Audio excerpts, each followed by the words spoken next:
Cricket ಜಗತ್ತಿನ interesting ಸುದ್ದಿಗಳನ್ನು quick ಆಗಿ ಹೇಳ್ತೇನೆ ಕ್ರಿಕೆಟ್ ರೌಂಡ್ ಅಪ್ ನಲ್ಲಿ. ನಾನು ಶಾಂತಾ, ನೀವು ಸುದ್ದಿಯಾನದ ಸಬ್ಸ್ಕ್ರೈಬರ್ ಆಗೋದಕ್ಕೆ ಮರಿಬೇಡಿ.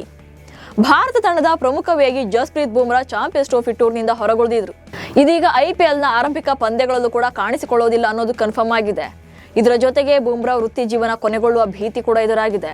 ನ್ಯೂಜಿಲೆಂಡ್ನ ವೇಗಿ ಶೇನ್ ಬಾರ್ನ್ ವೃತ್ತಿ ಜೀವನದ ಉತ್ತುಂಗದಲ್ಲಿದ್ದಾಗ ಕ್ರಿಕೆಟ್ ಕರಿಯರ್ಗೆ ವಿದಾಯ ಹೇಳಿದ್ರು.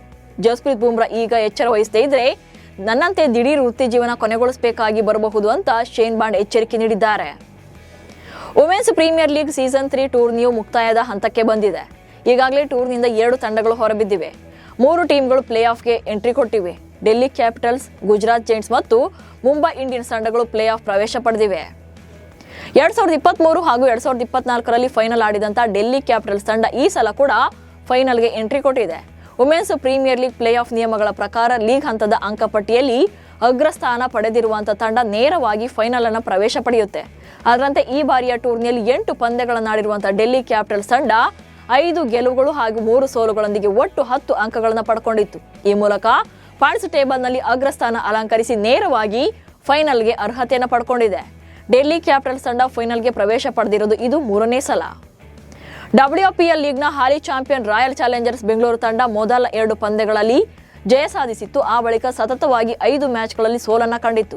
ಇದೀಗ ಕೊನೆಯ ಲೀಗ್ ಪಂದ್ಯದಲ್ಲಿ ಮುಂಬೈ ಇಂಡಿಯನ್ಸ್ ವಿರುದ್ಧ ಗೆದ್ದು ತನ್ನ ಅಭಿಯಾನವನ್ನು ಕೊನೆಗೊಳಿಸಿದೆ. ಸತತ 5 ಸೋಲುಗಳೊಂದಿಗೆ ಕಂಗೆಟ್ಟಿದ್ದಂಥ RCB ಪಡೆ ತನ್ನ ಅಂತಿಮ ಪಂದ್ಯದಲ್ಲಿ ಮುಂಬೈ ಇಂಡಿಯನ್ಸ್ ತಂಡವನ್ನು ಬಗ್ಗು ಬಡಿಯುವಲ್ಲಿ ಯಶಸ್ವಿಯಾಗಿದೆ. ಸನ್ ರೈಸರ್ಸ್ ಹೈದರಾಬಾದ್ ಹೊಸ ಜೆರ್ಸಿಯನ್ನು ಅನಾವರಣಗೊಳಿಸಿದೆ. ಕಳೆದ ಸೀಸನ್ನಲ್ಲಿ ಧರಿಸಿದ್ದಂಥ ಬ್ಲ್ಯಾಕ್ ಆರೆಂಜ್ ಬಣ್ಣದ ಜೆರ್ಸಿಯಲ್ಲೇ ಈ ಸಲ ಕೂಡ SRH ಪಡೆ ಕಣಕ್ಕಿಳಿಯಲಿದೆ. ತಂಡದ ಪರ ಆರಂಭಿಕರಾಗಿ ಸ್ಫೋಟಕ ದಾಂಡಿಗರಾದಂಥ ಟ್ರಾವಿಸ್ ಹೆಡ್ ಹಾಗೂ ಅಭಿಷೇಕ್ ಶರ್ಮಾ ಕಣಕ್ಕಿಳಿಯಲಿದ್ದಾರೆ. 3ನೇ ಕ್ರಮಾಂಕದಲ್ಲಿ ಪಾಕೆಟ್ ಡೈನಮೋ ಖ್ಯಾತಿಯ ಇಶಾನ್ ಕಿಶನ್ ಬ್ಯಾಟ್ ಬೀಸಲಿದ್ದಾರೆ. ಕರ್ನಾಟಕದ ದಾಂಡಿಗ ಅಭಿನವ್ ಮನೋಹರ್ ಕೂಡ ತಂಡವನ್ನು ಕೂಡಿಕೊಂಡಿದ್ದಾರೆ. ಹೀಗಾಗಿ ಈ ಸಲ SRH ಬ್ಯಾಟರ್ಗಳಿಂದ ಬೆಂಕಿ ಬಿರುಗಾಳಿ ಪ್ರದರ್ಶನವಂತೂ ಗ್ಯಾರಂಟಿ. ಭಾರತದ star wicket keeper batsman KL Rahul IPLನ ಆರಂಭಿಕ ಪಂದ್ಯಗಳಲ್ಲಿ ಡೆಲ್ಲಿ ಕ್ಯಾಪಿಟಲ್ಸ್ ತಂಡದಿಂದ ಹೊರಗುಳಿಯುವಂಥ ಸಾಧ್ಯತೆ ಇದೆ. ಡೆಲ್ಲಿ ಕ್ಯಾಪಿಟಲ್ಸ್ ತಂಡಕ್ಕೆ ಇದರಿಂದ ಹೊರೆಯಾಗುವ ಸಾಧ್ಯತೆ ಇದೆ. ಆದರೆ ರಾಹುಲ್ ಅವರು ತಮ್ಮ ಮೊದಲ ಮಗುವಿನ ಆಗಮನದ ನಿರೀಕ್ಷೆಯಲ್ಲಿದ್ದಾರೆ. ಪತ್ನಿ ಅಥಿಯಾ ಶೆಟ್ಟಿ ಸದ್ಯದಲ್ಲೇ ಮಗುವಿಗೆ ಜನ್ಮ ನೀಡಲಿದ್ದು, ಈ ಸಮಯದಲ್ಲಿ ಪತ್ನಿ ಜೊತೆಗೆ ಇರೋಕೆ ಆರಂಭಿಕ ಪಂದ್ಯಗಳಿಂದ KL ರಾಹುಲ್ ಹೊರಗುಳಿಯಲಿದ್ದಾರೆ. ಇಂಡಿಯನ್ ಪ್ರೀಮಿಯರ್ ಲೀಗ್ನ 18ನೇ ಆವೃತ್ತಿ ಮಾರ್ಚ್ 22ರಿಂದ ಪ್ರಾರಂಭವಾಗಲಿದೆ. IPLನ ಮೊದಲ ಪಂದ್ಯ ಕೋಲ್ಕತಾ ನೈಟ್ ರೈಡರ್ಸ್ ಮತ್ತು ರಾಯಲ್ ಚಾಲೆಂಜರ್ಸ್ ಬೆಂಗಳೂರು ನಡುವೆ ನಡೆಯಲಿದೆ. ಮೊದಲ ಪಂದ್ಯ ಮಾರ್ಚ್ 22ರಂದು ಸಂಜೆ 7:30ರಿಂದ ಶುರುವಾಗಲಿದೆ. ಉದ್ಘಾಟನಾ ಸಮಾರಂಭ ಕೋಲ್ಕತಾದ ಈಡನ್ ಗಾರ್ಡನ್ಸ್ ಕ್ರೀಡಾಂಗಣದಲ್ಲಿ ಸಂಜೆ 6 ಗಂಟೆಗೆ ಶುರುವಾಗಲಿದೆ. ಈ ಸಮಾರಂಭದಲ್ಲಿ ಬಾಲಿವುಡ್ನ ಪ್ರಸಿದ್ಧ ತಾರೆಯರು ಕೂಡ ಪ್ರದರ್ಶನ ನೀಡಲಿದ್ದಾರೆ. IPL ಕಪ್ ಗೆಲ್ಲಿಸಿಕೊಟ್ಟರೂ ಕೂಡ KKRನಿಂದ ಮನ್ನಣೆ ಸಿಕ್ಕಿಲ್ಲ ಅಂತ ಶ್ರೇಯಸ್ ಅಯ್ಯರ್ ಬೇಸರ ವ್ಯಕ್ತಪಡಿಸಿದ್ದಾರೆ. ಪ್ರಶಸ್ತಿ ಗೆದ್ದರೂ ನಾನು ಬಯಸಿದಂತೆ ಏನೂ ಆಗಲಿಲ್ಲ, ಆದರೆ ನನ್ನ ಪ್ರದರ್ಶನ ಮತ್ತು ನಾಯಕತ್ವದ ಬಗ್ಗೆ ತೃಪ್ತನಾಗಿದ್ದೇನೆ ಎಂದು ಸಂದರ್ಶನವೊಂದರಲ್ಲಿ ಹೇಳಿಕೆ ಕೊಟ್ಟಿದ್ದಾರೆ. ಇನ್ನು ಶ್ರೇಯಸ್ ಅಯ್ಯರ್ ಚಾಂಪಿಯನ್ಸ್ ಟ್ರೋಫಿಯಲ್ಲೂ ಕೂಡ ಭಾರತ ಗೆಲುವಿನಲ್ಲಿ ಪ್ರಮುಖ ಪಾತ್ರವನ್ನು ವಹಿಸಿದರು. ದುಬೈನಲ್ಲಿ ನಡೆದ ಪಾಕ್ ವಿರುದ್ಧದ ಪಂದ್ಯದಲ್ಲಿ ಗಿಲ್ ಅವರನ್ನು ಔಟ್ ಮಾಡಿ ಅಬ್ರಾರ್ ಅಹ್ಮದ್ ವಿಚಿತ್ರವಾಗಿ ಸಂಭ್ರಮಿಸಿದರು. ಇದರಿಂದಾಗಿ ಯುವ ಸ್ಪಿನ್ನರ್ ಅಬ್ರಾರ್ ಅಹ್ಮದ್ ಸಿಕ್ಕಾಪಟ್ಟೆ ಟ್ರೋಲ್ಗೊಳಗಾಗಿದ್ರು.